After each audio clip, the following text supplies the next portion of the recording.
So I told you last week, or maybe it was the week before, that when corporate media makes a big deal out of these faux inspirational stories about, Jimmy did a fundraiser for his motorized wheelchair and his classmates came through for him, these really are not inspirational stories. These are really stories primarily about a broken dystopian system that forced little Jimmy to need to do a bake sale for a medical device, which then led to people who understandably felt so horribly for Jimmy that they gave Jimmy some of their money. And these stories really have to stop. And FAIR, which is Fairness and Accuracy in Reporting, did a really good piece about these bogus stories. They call them perseverance porn, which is really a great name for them. So here are some examples.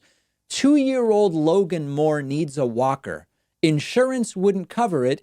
Home Depot built one from parts. Fox 5 DC proclaimed, "This is awesome." On Good Morning America, donating vacation time to new moms is a trendy coworker baby shower gift.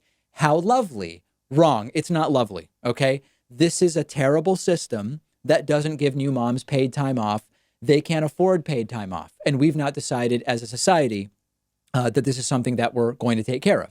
There's a whole bunch of other ones that we're putting up on the screen about a 12-year-old boy who raked leaves to afford a gravestone for his friend who died of cancer, a 13-year-old boy who sold his Xbox and did yard work to buy his single mom a car so she could get to work. These are uplifting stories of individual will, in a sense. Like, there's no doubt about that. I'm not denying that. But what they really tell us that is notable is how truly dystopian our economic reality has become in the United States. There's no need for these things to happen in the country, right? This is one of the richest countries in the world.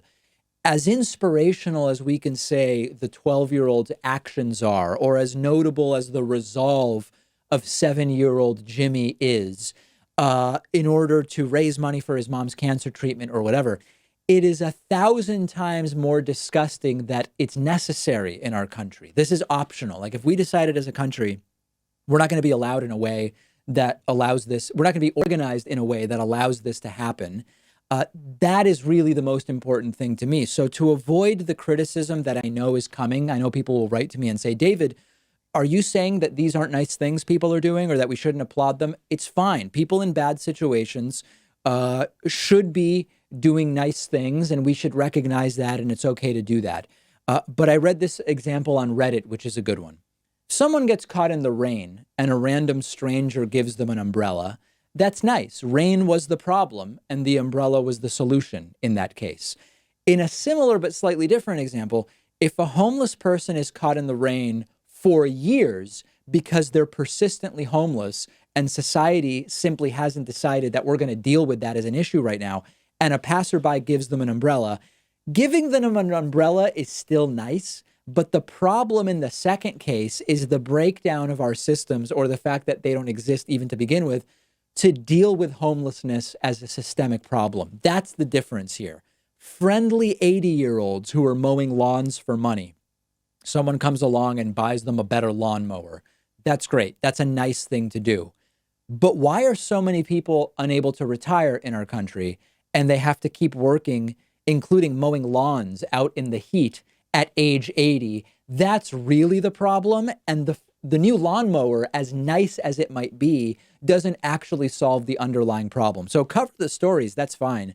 But talk about structural issues. And of course, corporate media won't. Why not? Because corporate media has not only a bias to sensationalism, but corporate media has a bias towards compartmentalized, acute stories that happen at one point in time, rather than systemic issues that grow or change and shift and are difficult to cover with a discrete beginning, middle, and end. This is why, if 30 people die in a terrorist attack, that gets way more coverage than 10,000 starving African children dying. Because even if you fix 50% of the starving African children problem, there would still be 5,000 kids who died that day instead of 10,000. And the story becomes background. It doesn't have a discrete beginning, middle, and end in the way that corporate news basically requires in order to fill the format that they've decided is the one that they're going to carry out. So the faux inspirational stories are okay as long as we point out what the systemic problems are. Corporate media is not going to do that. So at least I'll do my best to do it for you.